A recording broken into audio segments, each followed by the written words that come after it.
And that sign might indicate that we are live. So, welcome everybody to the official first day of the Star East Conference 2024, where, yeah, don't get confused. Yesterday we had some interviews, some action, but yesterday was still part of the tutorials day. Today is day one of the official conference, tracks, talks, panels, interviews, and awesome keynotes. And speaking of keynotes, right now I have with me one of the keynote speakers for this conference, Mr. Ken Johnston. Did I say it right? Yes, you did. Thank you. Okay, Senor Ken Johnston.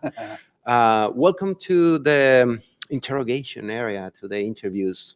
And thank you very much, first of all, for agreeing to come and share Oh, you bet. You bet. share some good time. Yeah, no, I mean, I'm glad that you mentioned the tutorials.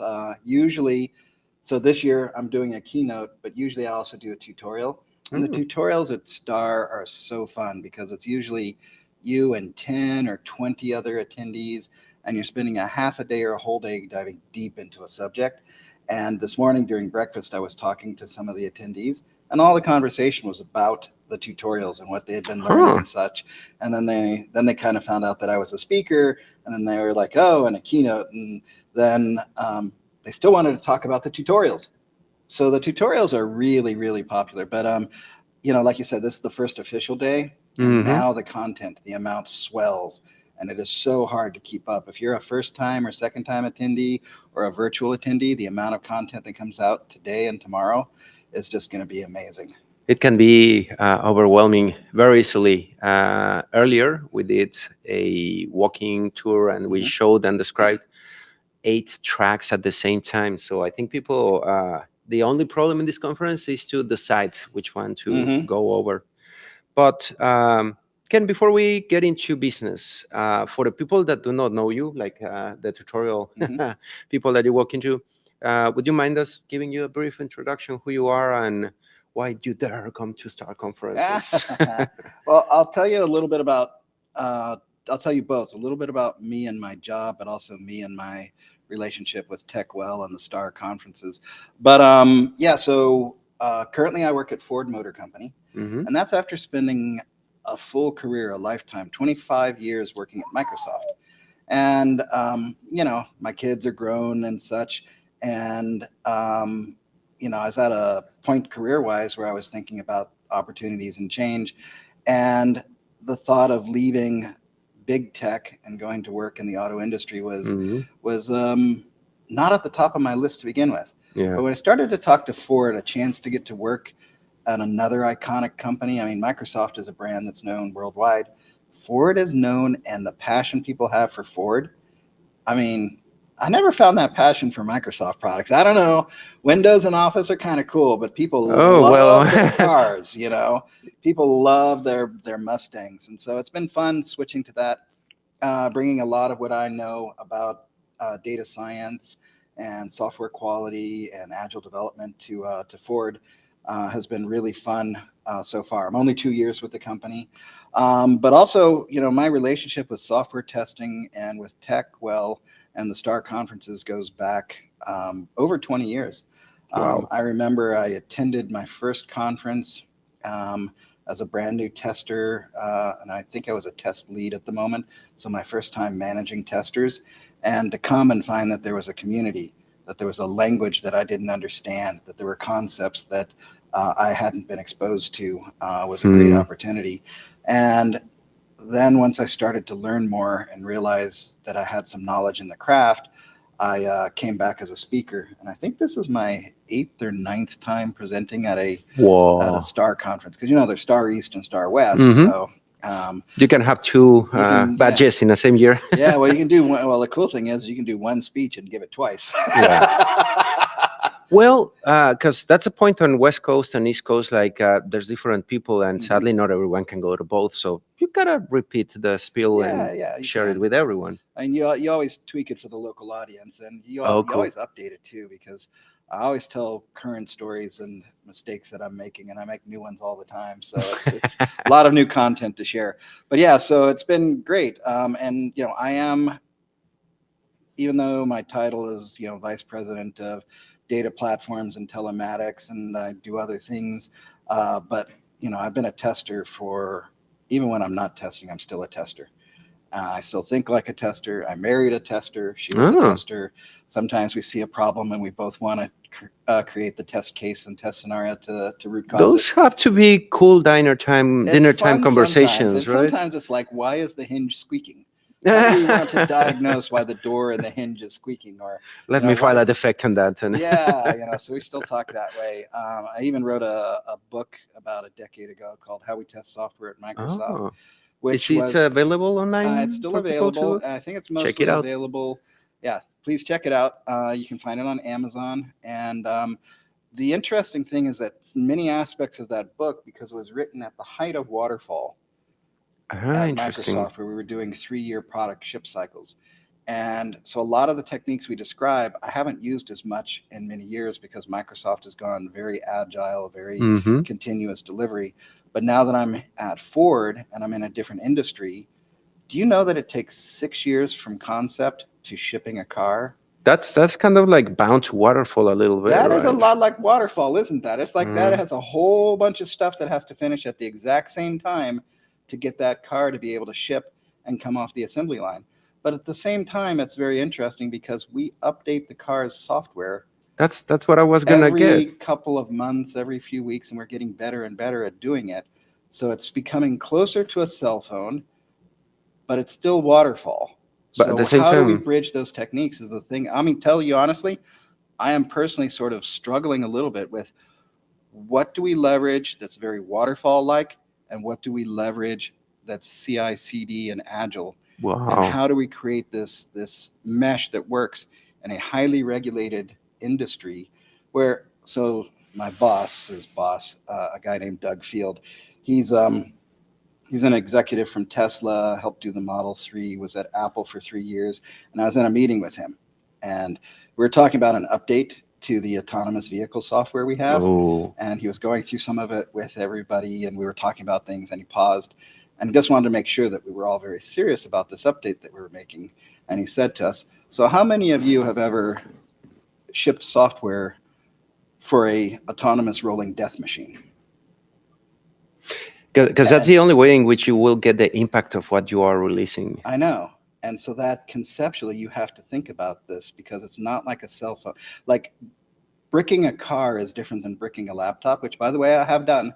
I have shipped bugs that have bricked Windows laptops, or I haven't. I have never written a bug in my life.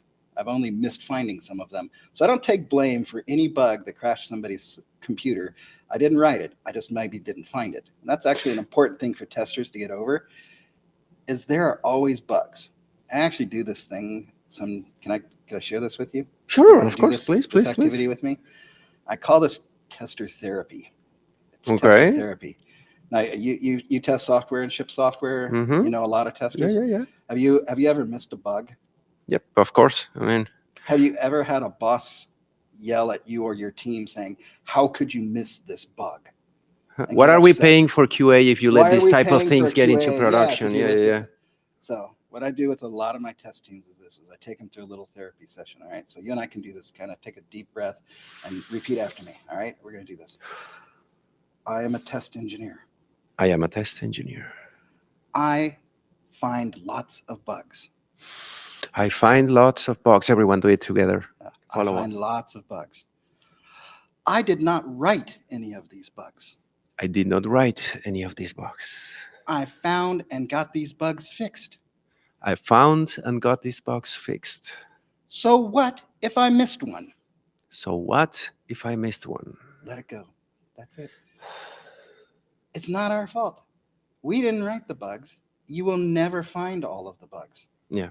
You will never. In fact, I submit this theoretically today because of the cloud and anything that happens with us in the cloud. Like it could be a mobile app, it could be a game that you're playing on your phone that's very local, but the stupid ads or some authentication happen over the internet, right? So you are never independent, and so Yeah. you might ship a bug-free piece of software, but one of the dependencies will change underneath you, and there will become a bug where there wasn't a bug. That ad Apple will just to update the stretch the operating screen and system. Yeah, they could rechange the resolution. Who knows what? that as well. But you might have a bug free, but it won't stay bug free because you are not in isolation anymore. So, whatever. You just reminded me this Android when they had like the three buttons at the bottom. Hmm. Like, nope, now it's swiping, and now you have extra space. And like, Hmm. I remember some apps that started to act funny. It's out of your control, and you're never gonna stop them all. I It's know. no matter how hard you try. That's where the sigmas come into. How many sigmas do you want? It's the amount of money, exponential more The money and exponential cost people for everyone. that you're gonna have. And yeah, don't feel bad if you ever are in that situation. It happens. We are the guardrails, but sometimes things jump, and it's unavoidable.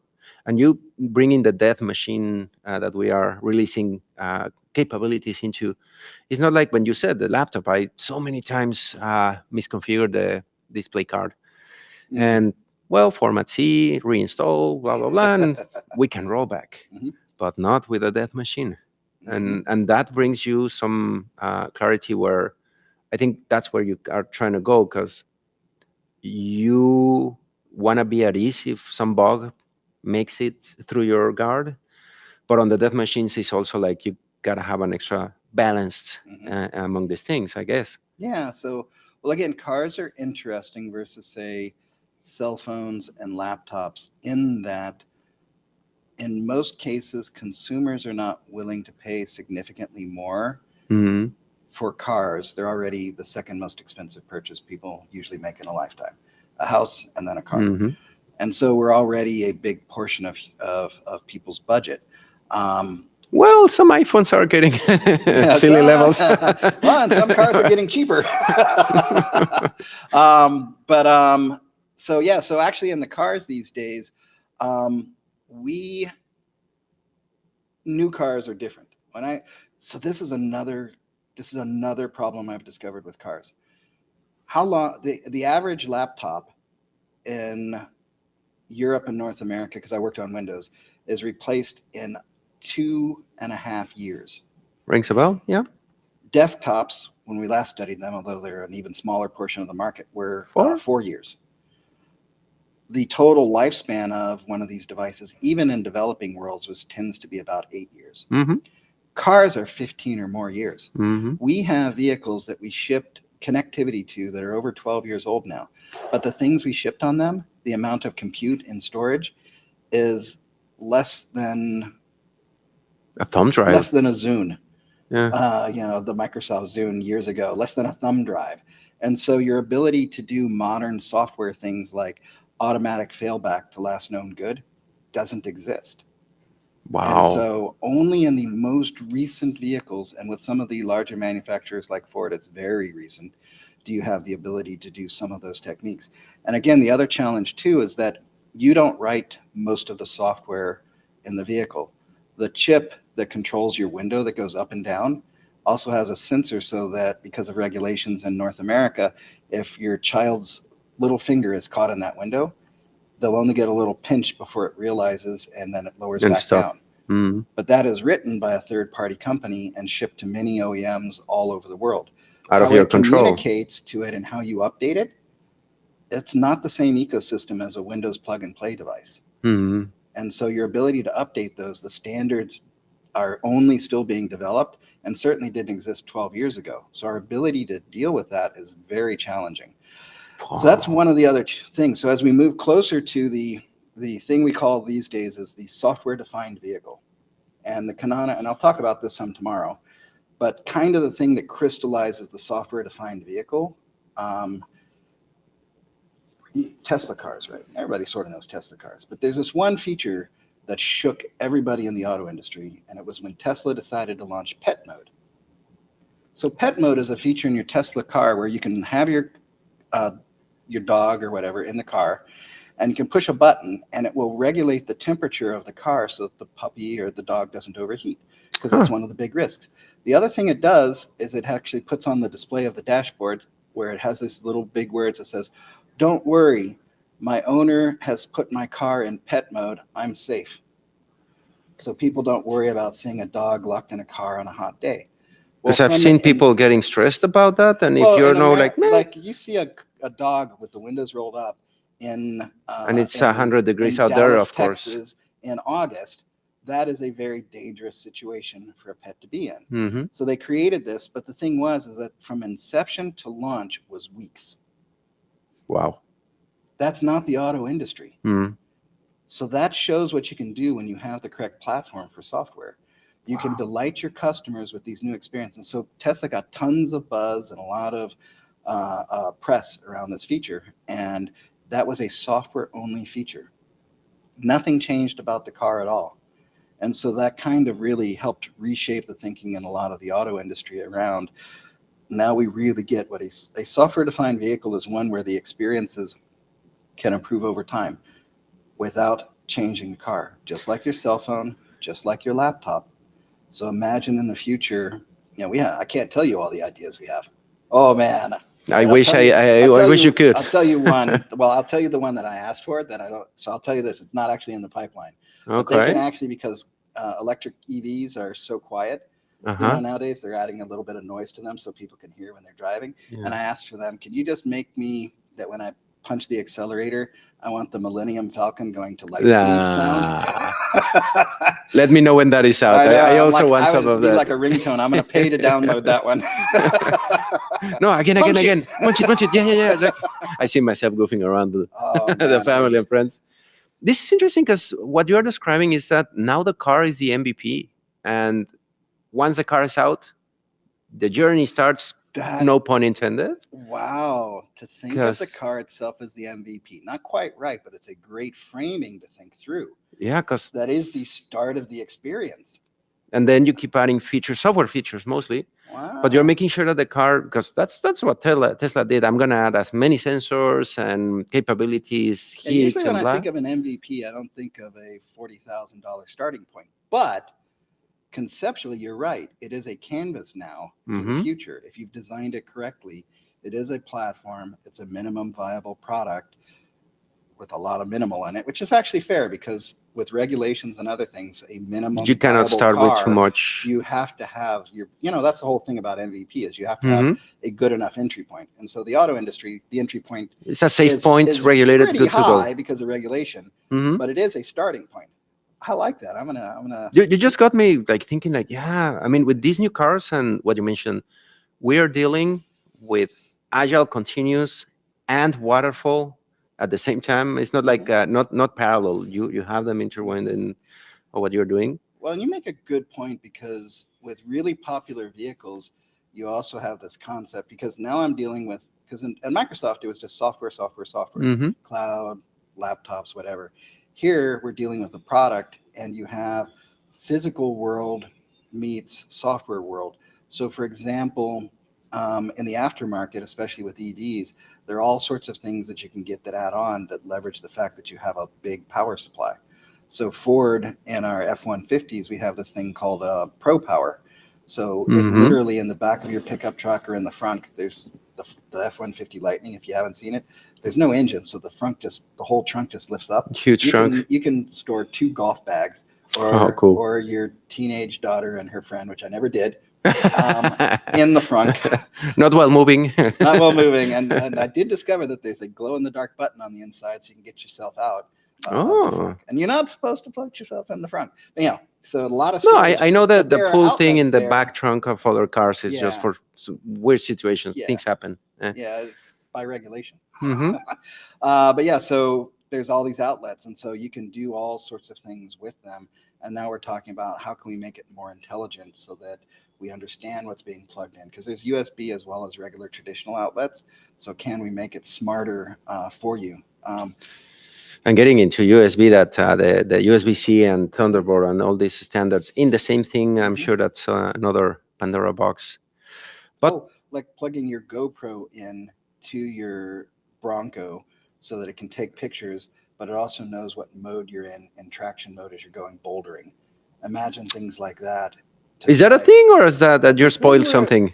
it's a thing I noodled on. It's not actually Huh. anything yet, but I'm only going to show you things that I've thought of that are not approved. Yeah. We don't want If to. it's actually happening or a secret, they actually don't tell me. Okay. No, You and were right, speaking I of, bumped it. yeah, that happens. Poor Mike, don't. We're friends. So tomorrow you have a keynote, Mhm. and I'm curious how many of these things that we have just discussed are you going to present? Can you give a no spoilers. Mhm. We don't want to. People, you can watch online these keynotes, tune into the platform, go and take a look of what Ken is going to talk about. But could you tell us like a trailer, like coming up next? Yeah. So, the keynote's pretty much an hour long, so that's a lot of content. We're Mm. actually going to talk a lot about software testing techniques and more practical examples of how they can apply both to cars, cloud, and mobile apps and Huh. things. And so I'm going to take the fact that I've lived in all of those worlds. Um, I don't know if I'll actually do an apology, but this is true that I've spoken at star conferences for years, and near the end, if I go into Q&A, especially on a track session, Hmm. somebody always asks me, yeah, but how does that work for embedded? I'm like, well, I don't know. I just work on the cloud. Y'all embedded people are different. So Hmm. now I'm working in the world where I work with software developers that deal with embedded software. Hmm. And I'm having to think about how do I help test embedded software. So that's been a revolution for me. And so I'm going to try to bridge the gap and say, there are differences and I'm starting to understand them because, I always seem to have somebody who works on pacemakers and they're like, yeah, you've got a rolling death machine. Well, I've got a heart stopping device. My minimum viable quality is different than yours. Yeah. I wonder if we'll talk about minimum viable quality. I don't have that currently, but that's a fun concept, I am liking it. which is That sounds cool. you've got your minimum viable product, but within that, you have to have a level of quality. The whole concept of MVQ is that the quality is good enough that you continue to get feedback. It's the same concept of an MVP. It has to be feature complete enough, but sometimes people miss the concept that if you just have enough features, but the quality is poor and people don't use it, technically it's not a good MVP. Hmm. So you have to Probably have good enough for what quality. you're saying is wasn't even needed if they are not using it. Yeah, if they're not using it, it fails the whole purpose. And so, but anyhow, so we'll talk some about those techniques. I'll share a little bit more about the software-defined vehicle in the auto industry. But yeah, it should be fun. I'll probably tell a few stories about mistakes I've made. I find people like to hear when you tell them about mistakes you've made. Like I could tell you I, tons of bug stories. I'm sure that on some of those situations from mistakes or from what you're Mhm. learning with the embedded devices, I'm curious if you have some teaching that you got from those experiences that you can share with the audience, things like testers, automators, and people watching would say like, oh, you teach them something valuable for from those learnings, from those experiences that you Mhm. had, because Um, I mean, one thing oh, no, I will share this. mm-hmm. This is something I'm bringing to Ford that I started doing at Microsoft 20 plus years ago. So when you're running, a lot of us work on cloud these days, and or Yep. even if you have an app, you're still treating it as a continuous integration, continuous deployment scenario. So you're updating it constantly. And so when you're in that world, one of the things we often fail to think about, and this is actually more of a message for those that deal with enterprise than startup, this Okay. concept that I call quality of service. And what it is a rigorous review on a regular basis with a senior executive sponsor of all of the services. Now, when I got to Ford, I ran into the same challenge I used to run into at Microsoft, which was all the executives are asking for features Mm-hmm. and nobody is paying any attention to quality. At least that's what the testers think. Mm-hmm. Like, oh, nobody pays attention to it. They just want to ship features. They won't let us test it. It's all about features. And what I find is this is if you were to ask an executive, would you rather have that feature or more availability and more performance? And all of them will say, yes, I want availability and performance. They know that the number one feature of any product is availability. Mm-hmm. The second most important feature is good performance. If it isn't responsive, nobody will use it. If it isn't available, they can't use it. The thing is that you as a test person, you didn't create a forum to allow them to understand the systematic blockers that are in your way so that they can be your champion over features. Mm-hmm. Instead, you let all of the product planners spend all their time pumping them full of great ideas about new product features, and they are your champion. And so quality of service is that mechanism that we use to communicate with them to really rein in, or really to help empower them to empower us to invest in features that are fundamental to a good quality experience. So that's one of the things I brought from Microsoft to Ford that we're doing, and it's really helping change the mindset because no executive is going to say, "Oh, availability, I don't care. I need feature foo instead." I think it comes to mind another example, like if you are having a meal, a very good dish that you already have, let's say, in a restaurant. And the question is, it's more like for generating empathy, because Mhm. that's what I feel is lacking on some places that decide these things. Um, we have this dish. Do you want us to make it available, tastier, better, and yummier? Or do you want to insert a new dish? We don't know what's happening with the old one. Of course, everyone like, no, well, this is what started my restaurant, my kitchen, what we are already eating. Mhm. Makes people think because they are like, no, new, new, new, new, new. But the old, the things that you already like. Uh, and I think it's a very good perspective to kind of bring it to teams. And looking a little bit at the time, I love that input. I hope that everybody got the gears spinning up there and getting so many ideas, breakthrough ideas that with the car, mixing waterfall with agile, all these situations. I hope that you got a glimpse on what are the new things and cool things that we're going to be seeing with AI, autonomous cars, electric cars, technological enabled cars. I don't know what Mhm. would be the official term. It's a crazy world coming. And if anyone wants to follow up with new things that you are coming up with, probably more presentations, more talks, more Mhm. knowledge, where can people follow you and where can stay in touch? Yeah, pretty much the best place right now is LinkedIn. I'm not as active on X as I used to be. So just follow up on LinkedIn. Love to communicate with people that have genuine questions and interests through LinkedIn.